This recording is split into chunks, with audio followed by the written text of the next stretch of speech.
విశ్వేశ్వరుడైన విష్ణువుని చిన్నప్పుడు పెంచే భాగ్యం మాకు ఇయ్యి అన్నారు వాడు. ఆ కోరుకోవడంలో విష్ణువు యొక్క సేవ శాశ్వతంగా అడగలేదండోయ్. బాల్యలీలలు చూచే భాగ్యం ఇయ్యి. 8 ఏళ్ల వరకు బాల్యలీలలు అంటారు. 8 నిండితే ఇంకా బాల్యం కాదు. అందుకే పూర్వం 8 ఏళ్ళు వచ్చేదాకా ఇంట్లో ఆడించేవారు. 8 ఏళ్ళు నిండాక స్కూల్లో వెయ్యాలి. ఇప్పుడేమిటి కడుపులో ఉండగానే ఎల్కేజీ సీటు. ఆ కడుపులో ఉన్నవాడు ఎవడో తెలియదు. అక్కడ డాష్ అని పెడతారన్నమాట, ఎఫ్ఆ ఎమ్మ. ఏం అన్యాయం అండి ఇది, శాస్త్ర నిషిద్ధం ఇది. అందువల్ల పిల్లలకి చురుకుతనం పోయి మందకొడితనం వచ్చి అనారోగ్యాలు ఎక్కడ చూసినా పాప అనారోగ్యాలే. కారణం ఏమిటంటే చక్కగా 8 ఏళ్ళు వచ్చేదాకా హాయిగా ఆటలతో పాటలతో గడిపాక అప్పుడు 8 ఏళ్ళు అయ్యాక ఉపనయనం చేసో లేకపోతే ఇంకోటో గురుకులంలో వేస్తే వాడు అన్ని విద్యల్లో చురుగ్గా పాల్గొంటాడు, చకచక ఉంటాడు.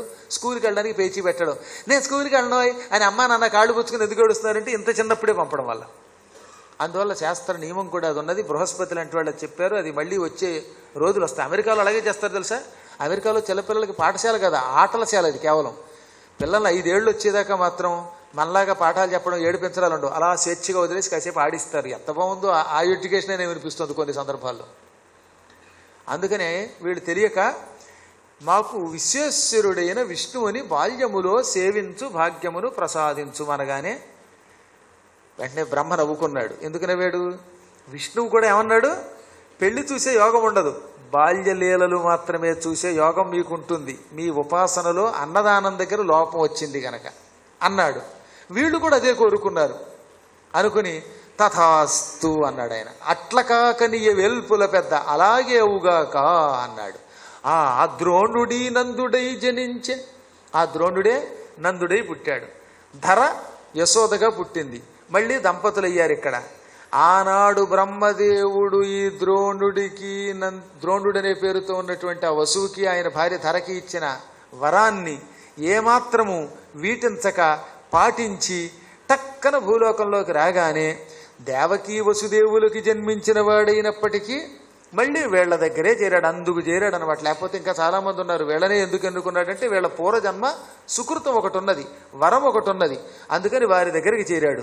వారు కూడా ఎంత ప్రేమగా పెంచారండి, ఎంత సహనంతో పెంచారు. ఒక్కనాడు గట్టిగా కొట్టలేకపోయింది, తిట్టలేకపోయింది. ఎప్పుడన్నా కొట్టాలనుకుంటే కూడా కట్టింది కానీ కొట్టలేదు ఆవిడ.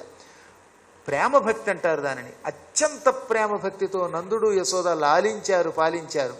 తద్వారా వాళ్ళు ఆయన యొక్క అనుగ్రహానికి నోచుకోగలిగారు. ఇప్పుడు అర్థమైందా? భగవంతుని సేవ ఎన్నో జన్మలలో సుకృతం లేకపోతే, పూర్వజన్మ సుకృతం లేకపోతే, ఆయన అనుగ్రహం లేకపోతే, ఆయన వరము లేకపోతే లభించదు. ఇప్పుడు మీకు కూడా భాగవతం శ్రవణం చెయ్యాలంటే చెప్పాడు, 1000 జన్మలలో హరిసేవ చేసిన వాడికి 1001వ జన్మలో భాగవతాన్ని వినే యోగం వస్తుంది. ఇది వ్యాసుడు చెప్పిన మాట, గర్గాచార్యులు చెప్పిన మాట, నారదుడు చెప్పిన మాట. ముగ్గురు చెప్పారు. అంటే ఇవాళ మీరు 40 రోజుల పాటు రోజు వచ్చి కుర్చీల్లో కూర్చుని కింద కూర్చుని పురాణం వింటున్నారంటే ఈ హాలు నిండిపోయి పాపం బయట కూడా కింద కూర్చుని వెనకాతలను చూస్తే జాలేస్తుంది. కొంత నిలబడి నా మొహం కనబడక నిలబడి కూడా వింటున్నారంటే మీకు 1000 జన్మల పుణ్యం ఉంది. పూర్వం 1000 జన్మలలో హరిని స్మరించారట. ఆయన కటాక్షం ఉంటే ఈ 1001వ జన్మలో ఇప్పుడు ఈ పురాణం వినగలుగుతున్నారు. ఈ పుణ్యంలో కొంచెం తేడా ఉంటే ఏంటంటే మధ్య మధ్యలో రాలేరు, లేకపోతే పూర్తిగా వినగలుగుతారు. అటు ఇటు కూడా ఉంటుంది. దానికి కూడా చెప్పాడు అనమాట. అందువల్ల ఎంత యోగం అండి ఇది. ఈ శ్రవణ భాగ్యాన్ని సద్వినియోగం చేసుకోవాలి. అందుకని ఇప్పుడు ఈ జన్మలో ఆ భాగ్యాన్ని ఒకవేళ సద్వినియోగం చేసుకోకపోతే, సద్వినియోగం చేసుకోకపోవడం అంటే ఏమిటనమాట, పురాణము అన్ని జన్మల పుణ్యం వల్ల వింటున్నారు. వినేటప్పుడు సెల్ ఫోన్లు మోగుతున్నాయి అనుకోండి, అప్పుడు మధ్యలో అటు ఇటు పోతున్నారు అనుకోండి, అది మళ్ళీ దానివల్ల ఏమవుతుంది, ఫోన్ మాట్లాడకుండా కాసేపు కట్టేసుకుని వినండి. ఆఖరణ స్వస్తి అన్నాక లేవండి. అప్పుడు సంపూర్ణముగా ఆ పూర్వపుణ్యాన్ని ఈ జన్మలో మీరు వినియోగించుకుంటున్నారు. వినియోగించుకుని వినడం వల్ల నిజం చెబుతున్నాను, ఇలా మండల దీక్షతో శ్రద్ధతో అపూర్వ భక్తితో ప్రేమ భక్తితో వింటే మాత్రం వాళ్ళకి తప్పక సాధ్యమైనంత తొందరగా కైవల్యం వచ్చి తీరుతుందన్నాడు ఆయన. నారద భక్తి సూత్రాలు చెప్పారండి. నారదుడు చెప్పాడు అన్నమాట. ఇంత శ్రద్ధతో వింటే ఆయన అనుగ్రహించడా. కాకపోతే ఈ జన్మ వచ్చు కొందరికి, కొంతమందికి వచ్చే జన్మ వచ్చు. మొత్తం మీద ఖచ్చితం ఖాయంగా మాత్రం మోక్షం ఇస్తాడు. శుభమైన జన్మ ఇస్తాడు. ఒకవేళ మోక్షం రాకపోతే పవిత్రమైన భగవత్ స్మరణ చేసే జన్మనిస్తాడు. ఇది విన్న పరీక్షిత్తు పులకించిపోయాడు. అప్పుడు చెప్పాడు ఆయన, నాయనా ఇక మీదట నువ్వెప్పుడూ కూడా శ్రద్ధగా భగవంతుని కథ విను. నందుడు పూర్వజన్మలో చేసిన చిన్న పొరపాటు లాంటిది ప్రాణం పోయేలోపు చెయ్యకు. మరొకటి, వీలున్నంత వరకు రాత్రిపూట కూడా మధురమైన కంఠముతో భగవంతుని యొక్క కీర్తనలు చేయి. భగవంతునికి పాటలు అంటే చాలా ఇష్టంట, కీర్తన అంటే చాలా ఇష్టం, సంకీర్తన. అది చేస్తే ఈ 7 రోజుల్లో నువ్వు మోక్షానికి వెళ్ళి తీరతావు అని హెచ్చరించి ఆ తర్వాత చెప్పాడు. ఒక రోజున శ్రీకృష్ణ పరమాత్మ తల్లి దగ్గర పాలు తాగాడు. తల్లి అన్నది, నేను పెరుగు చిలకాలరా అబ్బాయి, నాకు చాలా పెద్ద పని ఉన్నది, నువ్వు వెళ్ళి కాసేపు బయటికి వెళ్ళి ఆడుకో అంది. పాలు తాగి ఆయన ఆడుకోవడానికి వెళ్ళిపోయాడు. ఈవిడ ఓ చిన్న పీట మీద కూర్చుని ఓ పెద్ద స్తంభం దగ్గర కూర్చున్నది. ఆ స్తంభం రాతి స్తంభం. ఆ రాతి స్తంభానికి దగ్గరలో ఒక కుదురు వేసింది. కుదురు అంటే ఏంటన్నమాట, కడవ పెట్టుకోవడానికి పనికొచ్చే చుట్ట, గడ్డి చుట్ట, దానికి కుదురు అని పేరు. కొండలు అటు ఇటు కదలకుండా ఉండడానికి కింద ఓ కుదురు పెడతారు. గడ్డిని చక్కగా గుండ్రంగా చుట్టి ఒక రింగులాగా దాని మీద కొండ పెడితే కొండ కదలదు, కొండ పగలకుండా ఉంటుంది. అందుకని కొండని దాని మీద కుదురు మీద పెట్టి అందులో పెద్ద కవ్వం పెట్టి ఆ కవ్వానికి ఒక ముత్యాల తాడు తగిలించి ఈ తాడు స్తంభానికి కూడా తగిలించి పెరుగుతూ ఉన్నటువంటి ఆ కడవని స్తంభం దగ్గర చేర్చి ఇప్పుడు పెరుగు చిలకడం మొదలెట్టింది. పెరుగు చిరికితే అందులోంచి వెన్న వస్తుంది, ఆ మజ్జిగ కూడా కమ్మగా ఉంటుంది, చాలా ఆరోగ్యం అట.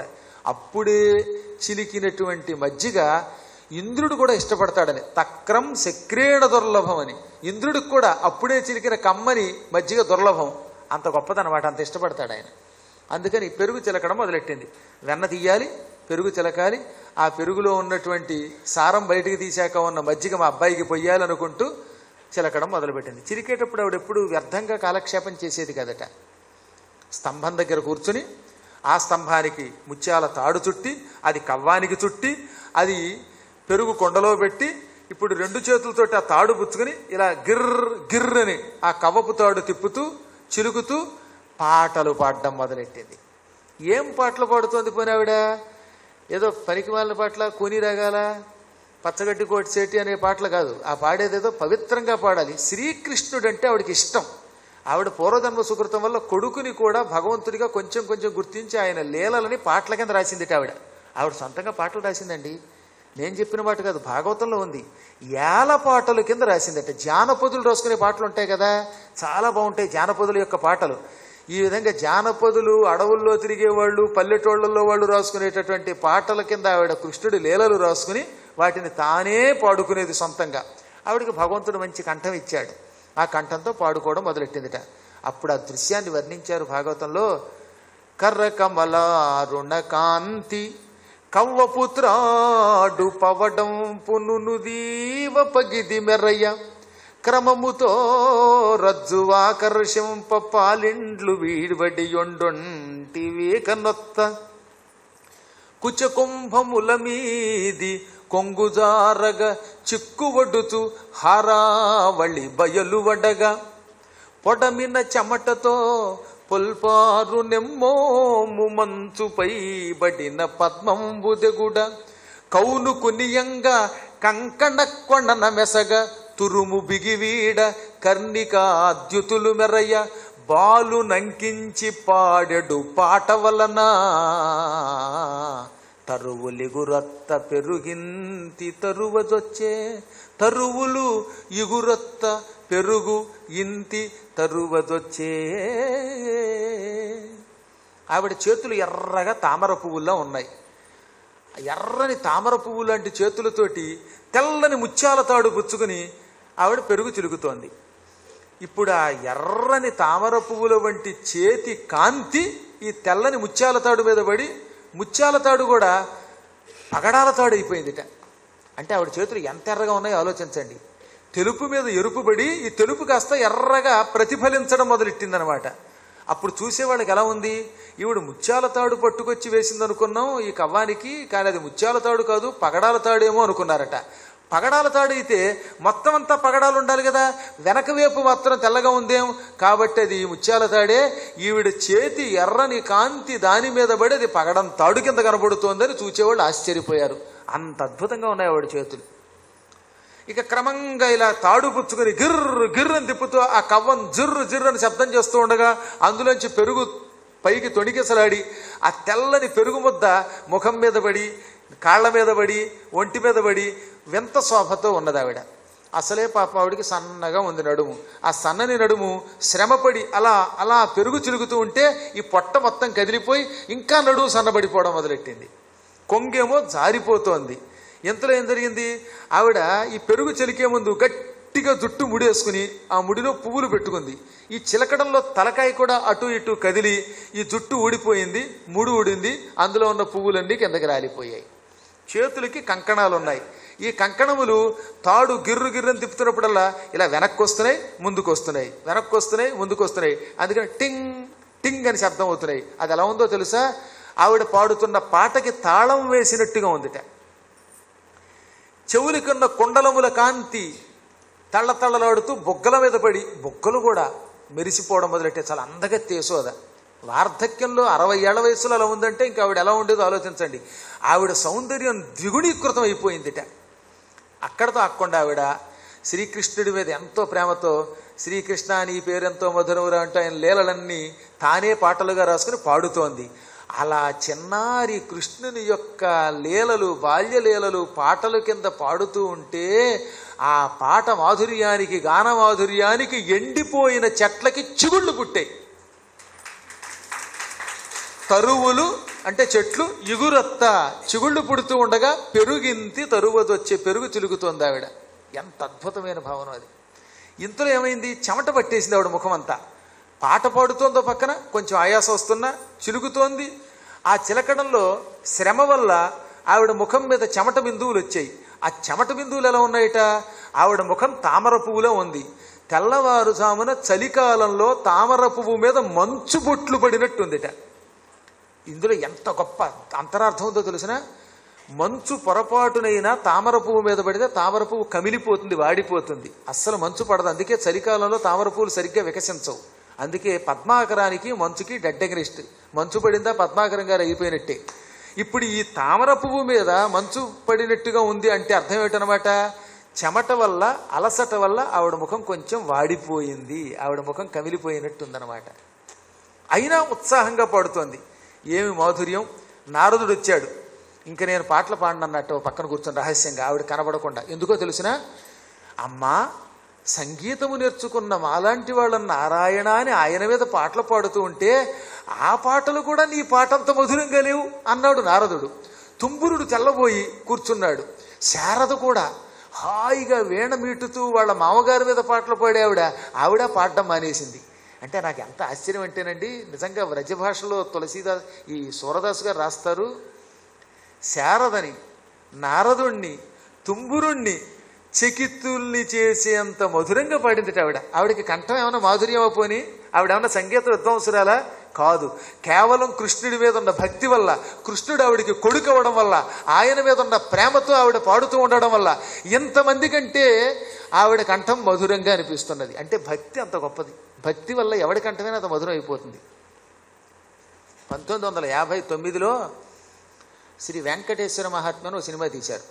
అందులో ఆత్రేయ ఇప్పుడు ఆవిడ పాడిన పాటల్ని అందంగా పాటగా రాశాడు, సంస్కృతాన్ని తెలుగించాడు. ఆ పాటని శాంతకుమారి అందులో వకుళమాలికగా యశోదగా వేసింది. 2 పాత్రలు ఆవిడవే, ఎందుకంటే వకుళమాలికే యశోద కనుక. నిజంగా ఆవిడ పాడింది, ఆవిడ పాడుతూ ఉంటే నిజంగా ఆనాడు యశోద పాడిందేమో అనిపిస్తుంది అనమాట. అంత మధురంగా మనోహరంగా పాడేసింది ఆవిడ భక్తి వల్ల అనమాట. ఎన్నిసార్లు విన్నా వినబుద్ధేస్తాయి అనమాట. గోపాల నందగోపాల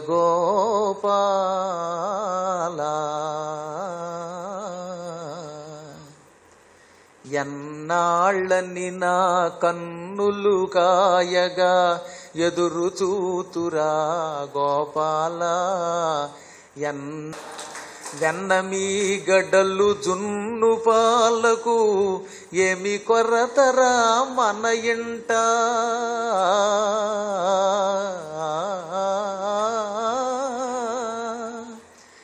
వెన్నమీ గడ్డలు జున్ను పాలకు ఏమి కొరతరా మన ఇంట పాలను మృచ్చిలి పరుల చేతిలో దెబ్బలు తినకురా కన్నయ్యా ఈ తల్లి హృదయము ఓర్వలేదయా ఎన్నాళ్ళని నా కన్నులు గాయగా ఎదురు చూతురా గోపాల ఎంత పిల్లచినా ఎంత వేడినా ఈనాటికి దయరాదేలా గోపాల నంద గోపాల గోపాల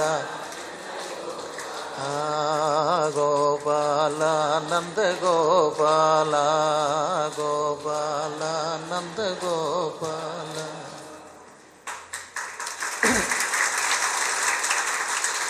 ఈ విధంగా శ్రీకృష్ణుడి యొక్క బాల్యలీలలన్నీ ఆవిడ తన్మయత్వంతో మధురమైన కంఠంతో పాడుకుంటూ ఉంటే ఆ పాటకి తరువులు ఇగురొత్త ఎండిపోయిన చెట్లుకి చిగురుస్తూ ఉండగా ఆవిడ పెరుగు చిలుగుతోంది. మరి ఇప్పుడు గోపాల అని పాడుకుంటోంది కాబట్టి మరి అందుకని ఎక్కడో ఆడుకుంటున్న కృష్ణుడు పరుగు పరుగును వచ్చాడు. పిలిస్తే వస్తాడు ఆయన. పరుగు పరుగునొచ్చి సుడియుచు వ్రాలుచు కిదుకుచు సడిగొట్టుచు అమ్మ రమ్ము సన్నిమనుచున్ వెడ వెడ గంతులు వైచుచు కడవ కదిసి బాలకుండు కవ్వము బట్టెల్. వెంటనే సుడిగాల్లో వచ్చి పడిపోయాడు. అమ్మా అమ్మా అని వీపు మీద చేతులు రెండూ పెట్టి ఈ రెండు పదాలు ఊపేశాడు. కౌగిలించుకున్నాడు, జుట్టు పీకేశాడు, కాసేపు గారం చేశాడు, అటు తిప్పాడు ఇటు తిప్పాడు వాళ్ళ అమ్మని. బాగా గారం చేసి ఆ తర్వాత అమ్మ ఆకులు వేస్తుంది, పాలు పాలు అన్నాడు. ఒక్క క్షణం అయినా అనేలోపు కడవ లేదు, కొండ లేదు, పెరుగు లేదు అని గట్టిగా కడవ కదిసి బాలకొండు కవ్వము పట్టాను. కవ్వం పట్టుకున్నాడు. వెంటనే ఇవ్వలసిందే పాలు అన్నాడు. కిదికి అట్టపైగా అటు ఇటు ఎగిరి గంతులేస్తారు పిల్లలు వీపు మీద. నానా గందరగోళం చేసేస్తారు, ఇక వినరు. అలా గందరగోళం చేశాడు కాసేపు. ఆవిడకి నవ్వొచ్చింది. ఎంత సహనం అండి ఆవిడికి. ఎవరైనా పనుల్లో ఉన్నప్పుడు పిల్లలు వస్తే విసుక్కుని కసేబాబు తర్వాత ఇస్తాం పాలు అంటారా? అలా అనేవాళ్ళు ఎక్కువ తల్లులు ఉంటారు. మంచి వంట పనుల్లో ఉండగా పిల్లలు వచ్చి గందరగోళం చేస్తే కూర్చో కూర్చో అని కసురుకునే తల్లుల్ని చాలా మందిని చూసాం.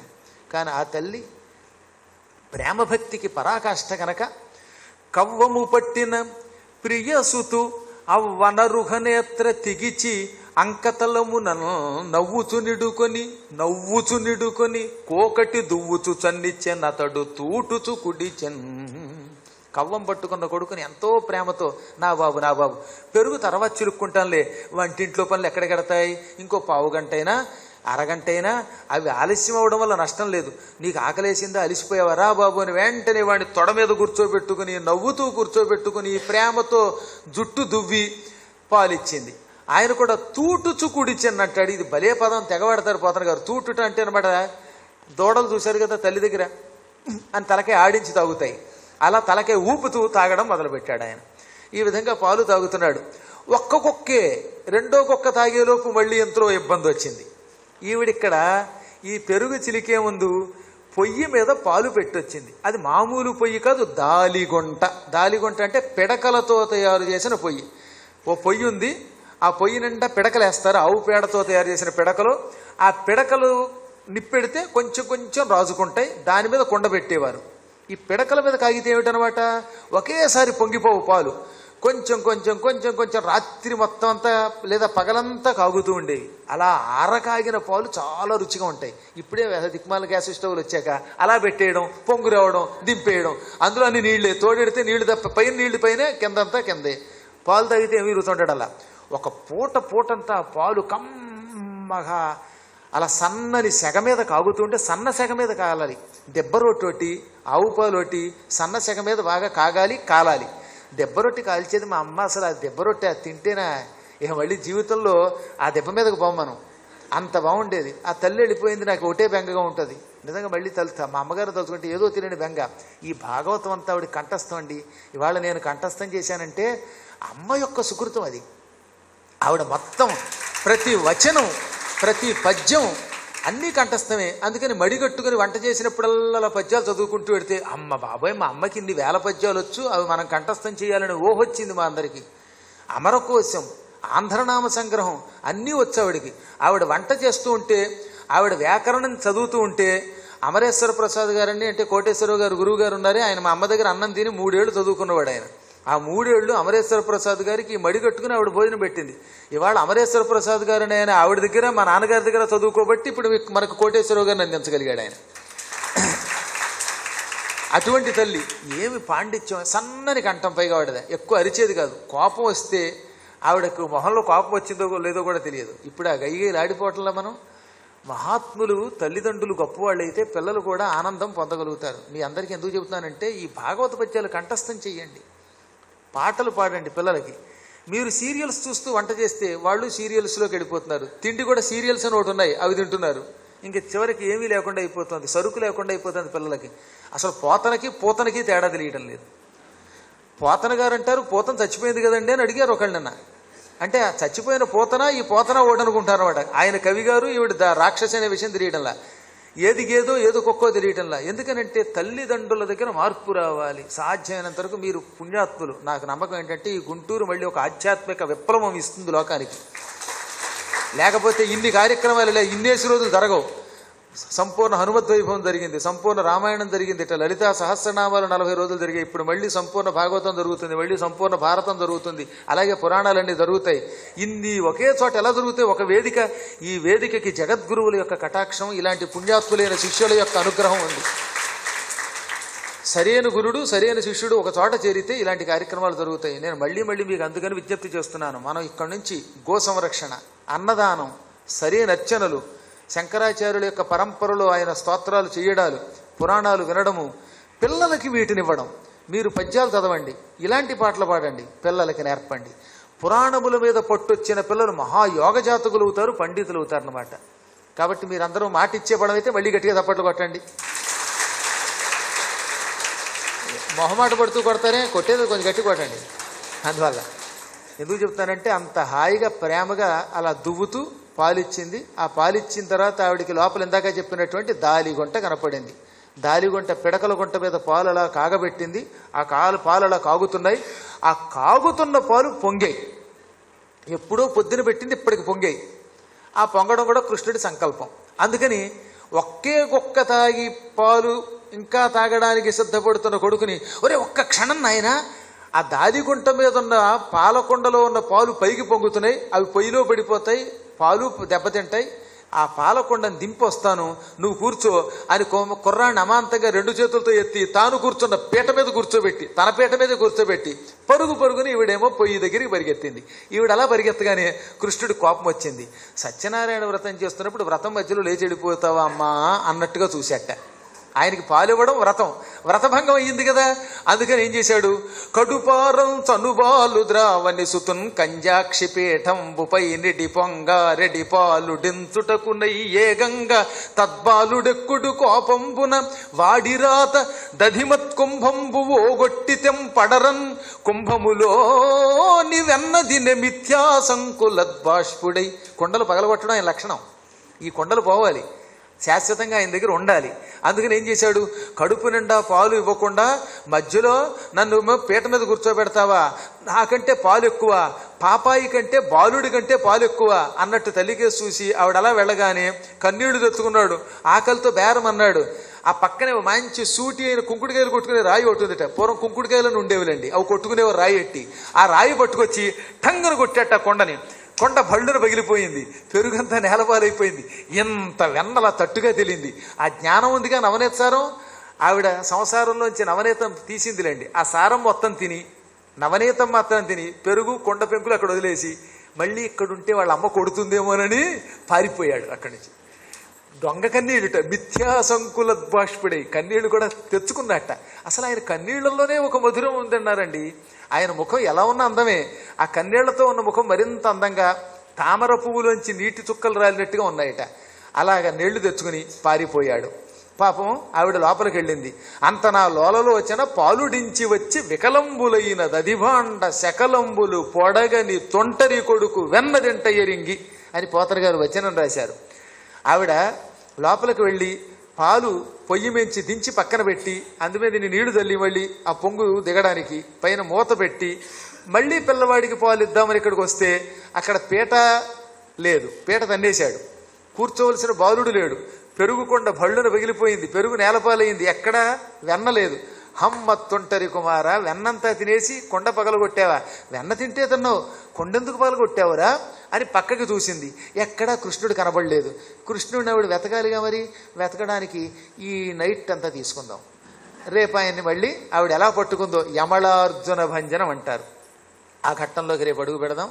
మళ్ళీ రేపు కలుసుకునేదాకా స్వస్తి ప్రజాభ్య పరిపాలయంతాం న్యాయ్యేన మార్గేణ మహీం మహిషాః గోబ్రాహ్మణేభ్యः శుభమస్తు. నిత్యం లోకాః సమస్తాః సుఖినో భవంతు.